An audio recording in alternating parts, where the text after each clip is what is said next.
Astaghfirullah.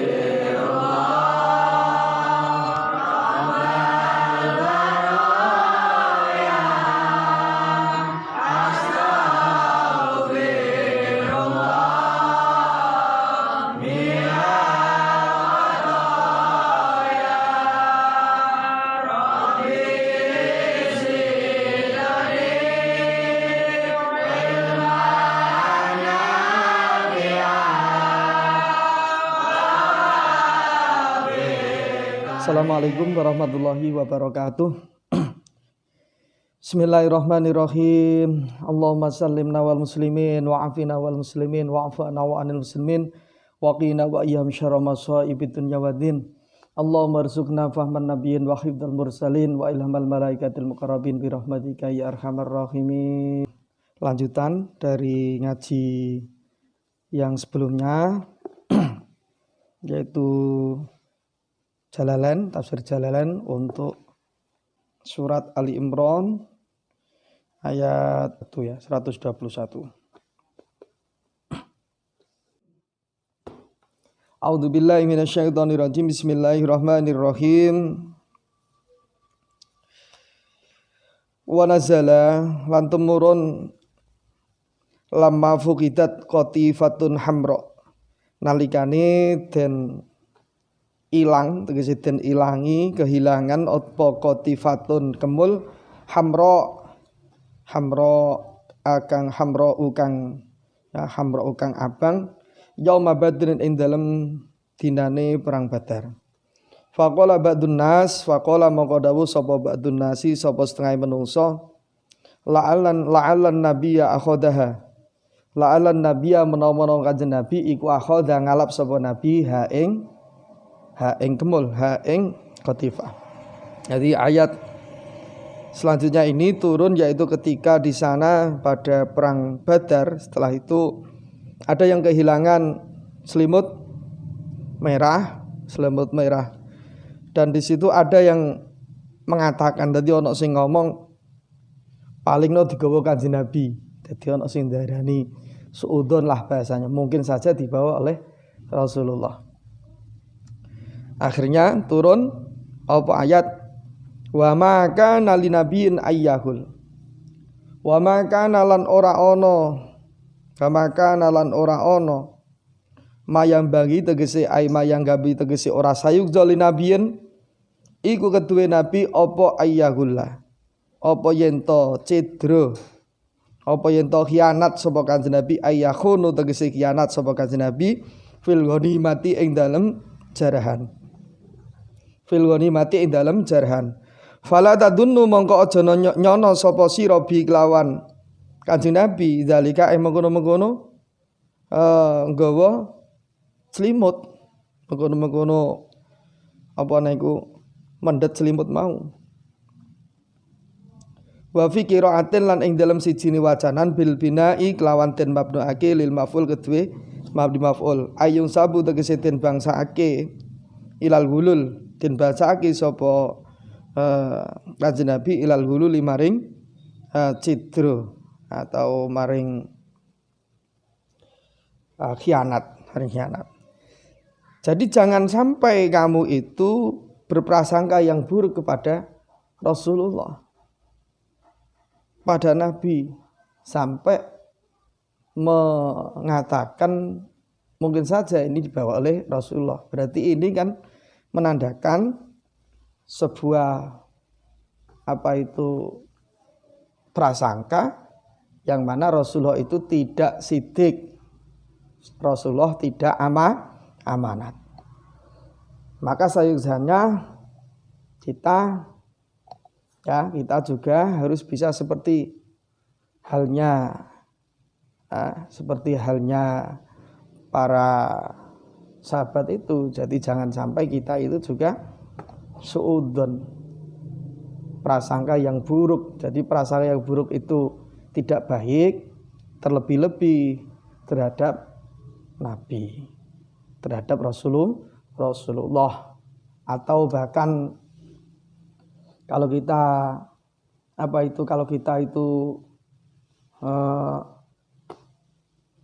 pakai, kalau kita itu terapkan pada sekarang, ya kita harus husnudzon kepada guru-guru kita, pada kiai-kiai kita. Dawuh Kanjeng Nabi, jadi ulama umati ka ambiyaihim. Jadi ulamanya umatku, kiai-kiainya itu seperti halnya nabinya. Maksudnya di sini bukan kok terus nabi seperti Rasulullah, seperti Nabi Musa, Nabi Isa, bukan seperti itu. Tapi maksudnya itu nabi itu dalam lughat itu adalah guru. Jadi guru. Dan tentunya juga selaras dengan apa yang didhawuhkan oleh Rasulullah bahwasanya al-ulama'u warasatul anbiya. Ya juga harus paham, karena memang akhir-akhir ini kita itu mudah mengatakan bahwasanya si A ini ulama, si A ini habaib, si A ini misalnya orang alim dan sebagainya, hanya dari penampilannya saja, hanya dari gayanya saja. Lah ini masalahnya, repotnya di situ. Karena ulama itu sendiri kan kita seperti Rasulullah sendiri kan sudah mengingatkan bahwasanya sayati zamanun ala ummati fihi kasirul khotaba wa qalilul ulama. Akan datang suatu masanya di mana di masa itu di umatku itu di sana banyak ahli khotbah, banyak tukang ceramah, banyak sekali tukang orasi yang handal. Tapi di sini mirisnya wa qalilul ulama. Ulama itu sangat sedikit. Nah, ulama itu untuk menjadi kategori seorang ulama itu Masya Allah subhanallah. Jadi uswahnya, tindakannya, kemudian kealimannya, keilmuannya ini diakui dan prosesnya juga mestinya luar biasa sekali, karena ulama itu kan sebagai pelaku daripada ilmu ya. Jadi ulama itu pelaku daripada ilmu, isim fa'ilnya.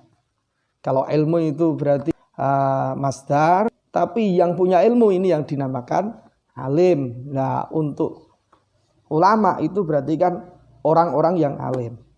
Ya, untuk menguasai ilmu itu sendiri tentunya juga tidak mudah. Ora kok moro-moro langsung iso. Belajari suwe, ngajine suwe.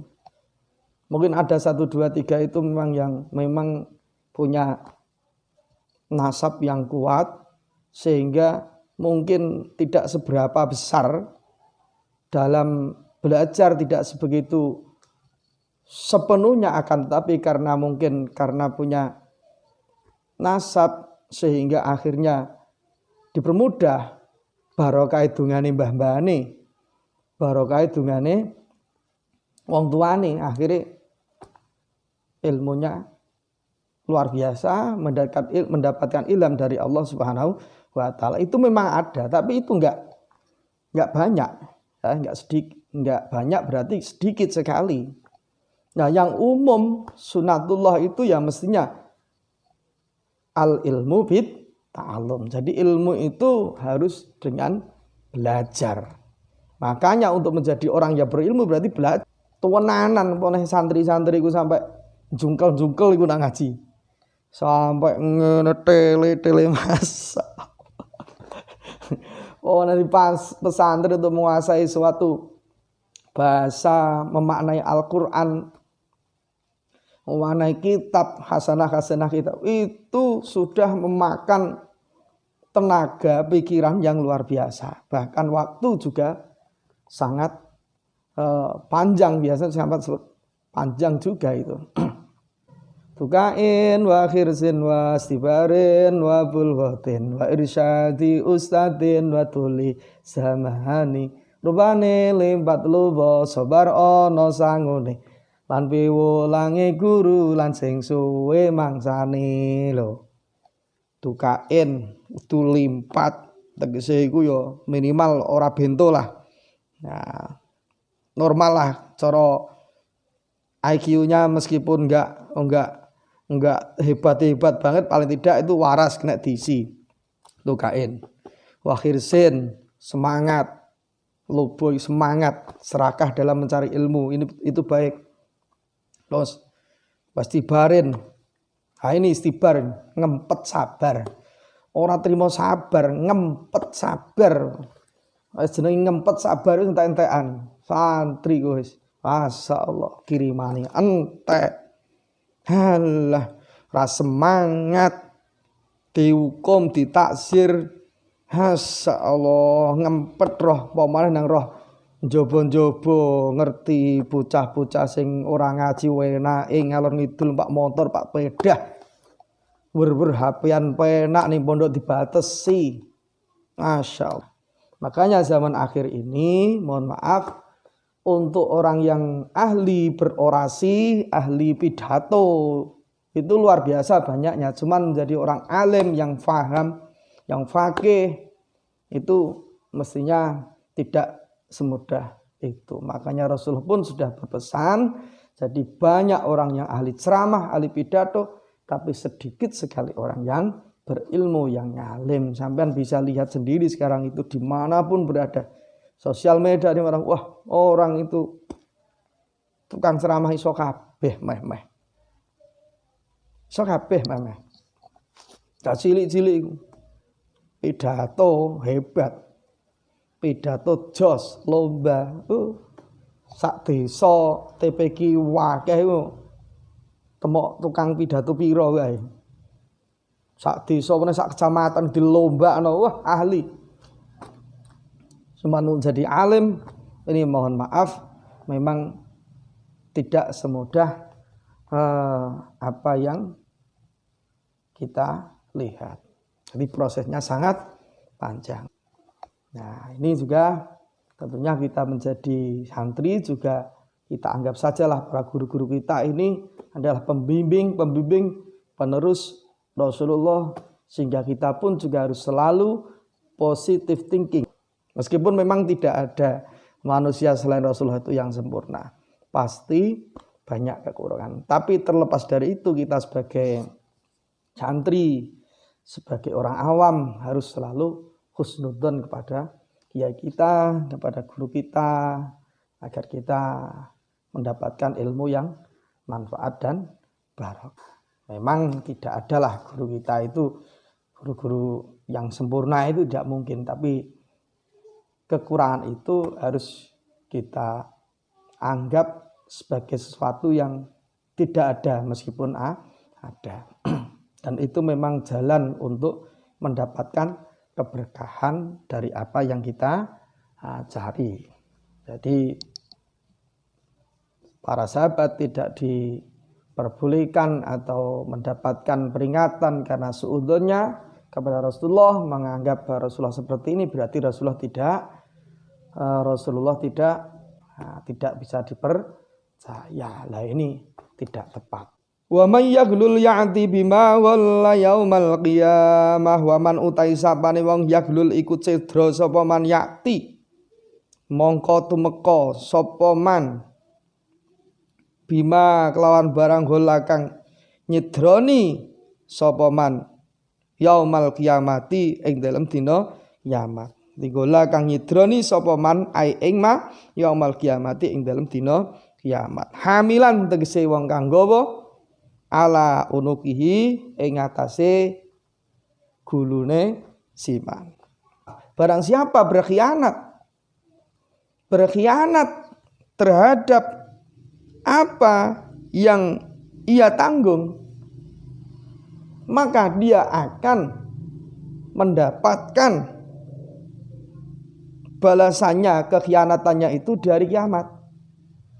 Siapapun, berarti mayaklul, siapa saja ini, meskipun mungkin sekarang kita berkhianat dan ternyata belum sampai mendapatkan hukuman dunia, tapi kita harus yakin, kita harus tahu bahwa semua amal perbuatan kita itu ada ada balasannya. Setiap orang itu punya tanggung jawab. Setiap orang punya tanggung jawab. Kullu ra'in mas'ulun an ra'yatihi. Setiap pengembala akan ditanya terhadap apa yang menjadi pengembalaannya itu. Mohon maaf ya, misalnya kita itu katakanlah bukanlah seorang pemimpin seperti presiden, seperti gubernur, seperti bupati, atau mungkin seperti camat, seperti lurah, RT, RW. Tapi setidaknya kita adalah pemimpin dalam rumah tangga. Pemimpin dalam rumah tangga, andai kata tidak pemimpin rumah tangga, pasti kamu adalah pemimpin pada dirimu sendiri. Mata kamu, ini rakyat kamu. Hidung kamu, ini rakyat kamu. Mulut terutama, ini rakyat kamu. Rakyat yang berbahaya itu rakyat mulut ini. Betul. Karena apa? Karena ada suatu keterangan, yaitu dalam sebuah hadis, Rasulullah menerangkan bahwasanya mulut itu mendapat hukuman yang paling berat, paling berat. Mulut paling ngabut, rara mulut ya man, cocot, cocotmu. Jadi mulut itu mendapatkan hukuman paling berat sekali, sehingga mulut itu protes pada Allah. Ya Allah, lima dan tu'adzibuni bima bi'adabin lam yu'adzab. Nah, bi'adabin lam yu'adzab ghairi. Ya Allah, kenapa engkau siksa saya dengan siksa yang luar biasa yang tidak kau berikan kepada selain saya? Itu kata siapa? Katanya mulut. Jadi nalika tangan disiksa, mata disiksa, kuping disiksa, kabeh disiksa, ada anggota. Tapi yang paling sakit adalah mulut, sehingga mulut itu protes. Dalam protesnya yaitu berkata, kenapa yang lain itu kok disiksa seperti itu sedangkan saya lebih dari itu? Nah, akhirnya dijawab oleh Allah, karena kamu itu akhirnya wong gak rukun karo tangga. Gara-gara lambemu iku antar kelompok tawuran. Gara-gara lisanmu iku akhirnya terjadilah pertumpahan darah. Naudzubillah min dzalik. Jadi kita itu punya tanggung jawab minimal pada diri kita sendiri. Tangan kita dibuat apa? Jangan sampai melakukan hal yang bukan haknya, mendolimi orang lain, mengambil yang bukan milik kita, hak kita. Ini tangan. Kaki juga seperti itu. Kaki kita jalan kemana, kita pakai apa, itu semuanya in khairan fa khairun, in syarron fa syarrun. Jadi kalau baik maka akan mendapatkan balasan yang baik, tapi kalau buruk sebaliknya akan mendapatkan balasan yang buruk pula. Jadi tuh, setiap orang yang berkhianat ia akan mendapatkan balasannya di hari kiamat. Na'udzubillah min. Seorang guru dia itu punya tanggung jawab pada muridnya. Bagaimana dia memberikan pelajaran yang baik, bagaimana ia tanggung jawab yang baik. Apalagi kalau status guru sekarang sudah PNS atau mungkin sertifikasi dan lain sebagainya. Sampai itu mendapatkan mendapatkan sedikit uang itu dari pemerintah dengan tugas mendidik.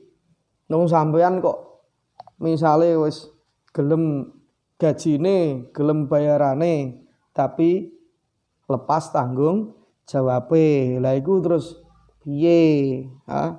Terus sing kok pangan rezeki itu gaji iku piye? Kan berarti gak sesuai wong kamu itu dibayar untuk mengajar, ternyata kamu malas-malasan mengajar. teko ceklok celok mari ngono wis santai-santai HP-nan tok. Ngulang yo ngono wis. Kerjaano ini, LKS ini ya mari tunggal HP-nan neh. Waduh, ya iku gak bener. Kemudian juga seorang kita sebagai murid, sebagai siswa juga sama saja. Kita untuk menjadi siswa, apakah kita sudah menjadi siswa yang baik kepada guru kita? Guru kita itu orang yang luar biasa, kan mendarmakan ilmunya kepada kita dengan tulus, dengan ikhlas.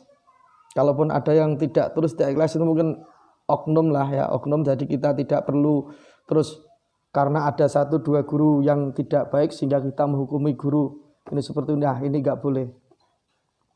Jadi kita sebagai murid yang baik, apa kita sudah melakukan tanggung jawab kita sebagai murid, kayak pekerjaan wis kerjakan apa belum. Kemudian kita mau asarho kita pada guru kita, serawong kita kepada guru kita itu seperti apa, punya tata krama apa tidak. Lah ini ya perlu kita ingat, karena sangat jauh sekali kalau saya lihat siswa-siswa sekarang dengan dulu ya, dengan dulu. Sekarang malah nantang ya, dukung itu nantang. Kalau dulu saya itu rame sawat penghapus geludak. Wah, wis iya meneng ae. Saiki yo wani. Pemene sampean rumangsa ahli pencak. Wah, gurumu sikat. Nah, ini repot ya. Repot.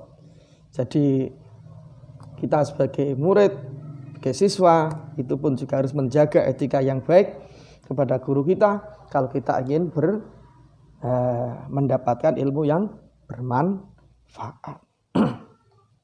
Kemudian juga orang tua ini punya tanggung jawab kepada anak. Tanggung jawab apa?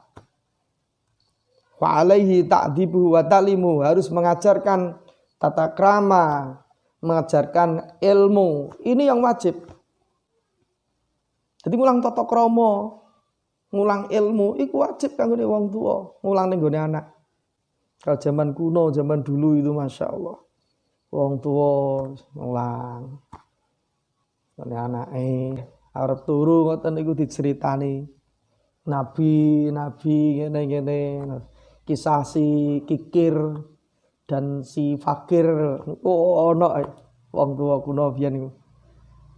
Sing ora roh ceritane Kikir dan si Fakir ya biasanya diceritani karo wong tuane kancil nyolong timun. Nah itu jadi paling tidak setidaknya itu ada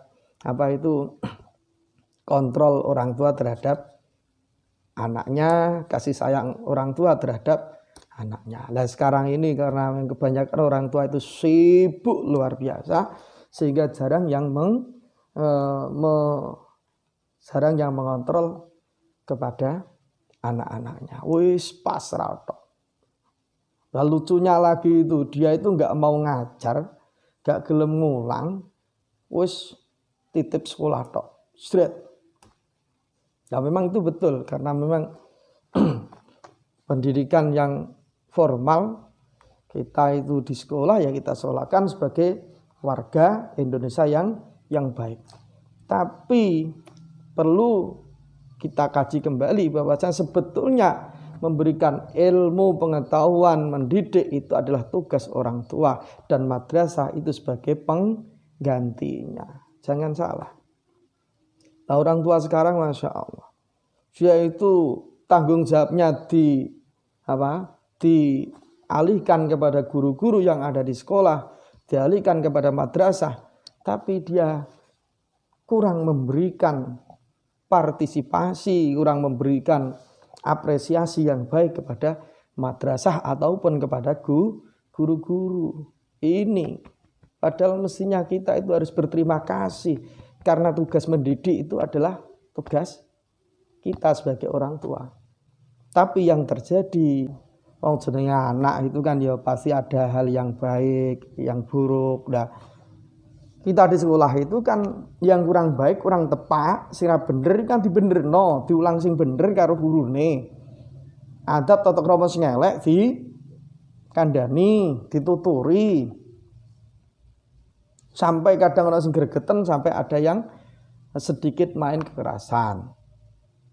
Itu memang kekerasan tidak diperbolehkan, tapi kita mestinya juga tidak harus setiap kekerasan harus kita balas kekerasan. Ya mungkin kita bisa melihat duduk perkaranya dulu, apa yang pantas gak dikerasi. Karena memang bagaimanapun juga ya, namanya manusia itu kadang saking gregetene iku lumrah.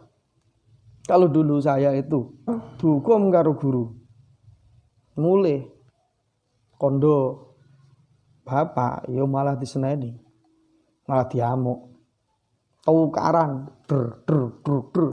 wah kalah kondo karo wong tua, ora kok malah kok terus sapa sing nukari anakku, ora malah wah aku dhewe dikuwaploki. Orang tua itu harus seperti itu. Jadi jangan kok terus ada anak kita yang gini-gini langsung siapa sing nukari anak kita amuk, kita marahi, jangan seperti itu. Jadi anak kita harus juga kita kasih edukasi yang baik dan benar. Jadi ojo langsung kesannya itu kalau kamu langsung sapa sing nukari nggo anoni, nggo antemi, itu berarti kamu tidak mendidik yang baik. Bosone wong Jawa nak ngarani ngujo anak. Nah, akhirnya kurang mentalnya itu mental anak menjadi mental yang buruk, mental yang jahat. Nah, seperti itu jangan. Jadi kembali lagi orang itu orang yang dolim akan mendapatkan balasan kedolimannya, balasan khianatnya di hadapan Allah Subhanahu wa Ta'ala. Guru tidak benar akan mendapatkan balasan dari ketidakbenarannya itu, dari pengkhianatannya itu. Siswa, murid, santri juga sama akan mendapatkan balasan. Dan juga orang tua punya anak, dia tidak bisa mendidik dengan baik karena sebagai amanat itu harus dijaga, ternyata disia-siakan, maka itu juga orang tua akan dimintai pertanggungjawaban oleh Allah Subhanahu wa Ta'ala. Anak punya orang tua juga seperti itu sebaliknya. Kamu punya orang tua, birrul walidain, harus berbuat baik kepada kedua orang tua. Kalau kamu punya orang tua dan kamu zalim pada orang tua, kamu juga akan mendapatkan balasan dari oleh Allah Subhanahu wa Ta'ala.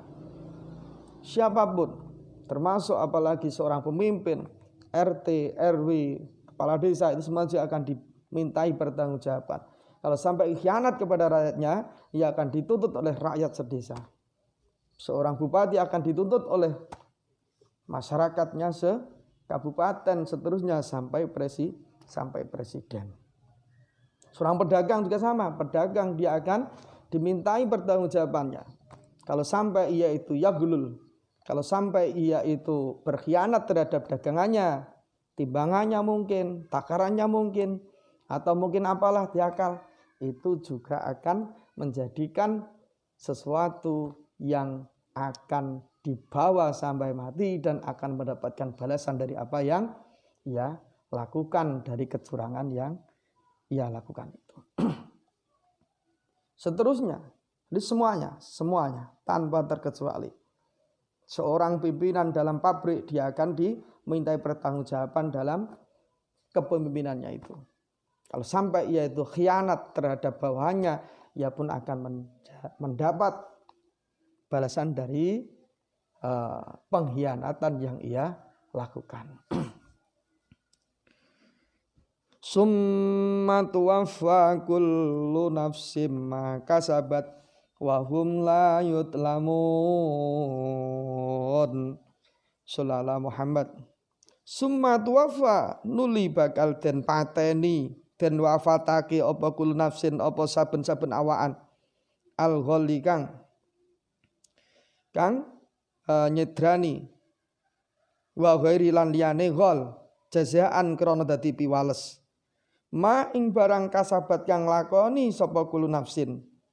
Amilat tegese nglakoni sapa kulo nafsin, wahum utawi kulo nafsin la yudlamuna syai'a iku ora bakal den dolimi sapa kulo nafsin syai'an ing suwi-wiji tegese babar pisan.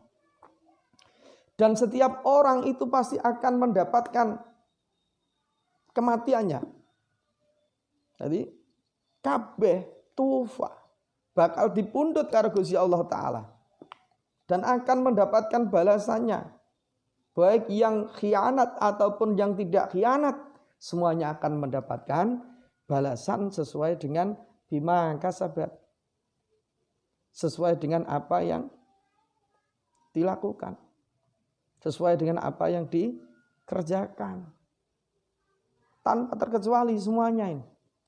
Sedoyo kabeh, sedoyo kabeh, sing dolim ora dolim, sing lanang apa sing wadon, pemimpin ora pemimpin, kabeh bakal mati, kabeh bakal wafat dan dia akan mempertanggungjawabkan apa yang ia kerjakan. Wahum la yudlamun, dan Allah tidak akan mendolimi. Allah tidak akan mendolimi, ora bakal dolim kelawan ngamalmu. Tegese ora dolim iki ya, dolim kan terus watu sek ligori mahali. Dolim itu kan meletakkan sesuatu tidak pada tempatnya. Maksudnya piye ya, berarti nak Gusti Allah ora dolim marang amalmu. Nah nek pas ora ngamal ya ora ditulis. Nah nak ngamal ya ditulis, ngamalmu cilik ya ditulis cilik, ngamalmu akeh ditulis akeh. Dan setiap amal jazaan akan mendapatkan balasan. Makanya yang cedro sing khianat ya bakal oleh balasan pengkhianatane, sing sidik sing amanat ya bakal oleh balasan dari kejujuran dan tanggung jawabnya. Wong tua tanggung jawab ning anak tanggung jawab ning wong tua, guru tanggung jawab ning murid duwe tata krama tanggung jawab ning gurune. Bojo lanang tanggung jawab ning bojo wadon, begitu juga dengan seorang istri punya tanggung jawab terhadap suami dan juga pemimpin sesuai dengan porsinya. Ya, wallahu a'lam bishawab. Assalamualaikum warahmatullahi wabarakatuh.